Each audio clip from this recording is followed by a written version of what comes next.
கீரைகள் கொடுக்கும். இந்த கீரையில் இருக்கக்கூடிய ஃபோலிக் ஆசிட், கீரையில் இருக்கக்கூடிய செலினியம், மேங்னீஸ், அயன், இந்த கண்டென்ட்டெல்லாம் நீங்கள் நினச்சே பார்க்க முடியாது. ஒரு 20 நாள் கீரையில் அது கிடைக்கிது. இப்போ நம்ம ஏன் தினம் ஒரு கீரை, ஏதோ ஒரு பசலைக்கீரையோ, ஏதோ ஒரு முருங்கைக்கீரையோ, அகத்திக்கீரையோ, சிறுகீரையோ, எத்தனை கீரை இருக்குது, பொன்னாங்கண்ணியோ, அப்படியான கீரை நமக்கு ஒரு பிரதானமான உணவாக இருக்கணும். கூட்டு, பயிறு. இந்தியாவுடைய பெரிய பிரச்சனையே நம்மக்கிட்ட புரதச்சத்து ரொம்ப குறைவாக இருக்குது.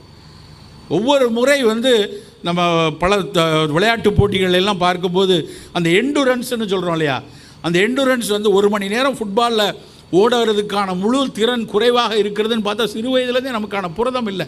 நம்மளுடைய ஜெனட்டிக் மேக்கப்பும் குறைவாக தான் இருக்குது, இல்லைன்னு சொல்லலை. ஆனால் அடிப்படையில் நம்ம சாப்பிடக்கூடிய புரதம் பத்தாது. பல பேர் வெஜிடேரியன்னு சொல்கிறவங்க பூரா சோற்றேரியனாக தான் இருக்கும். வெஜிடேரியனாக வெஜிடபிள் நிறையா இருக்கணும், சோறு கம்மியாக இருக்கணும். ஆனால் அப்படி இல்லை. ஸோ புரதம் நிறையா இருக்கணும். நம்ம தமிழ்நாடு எடுத்திங்கன்னா இந்தியாவினுடைய பல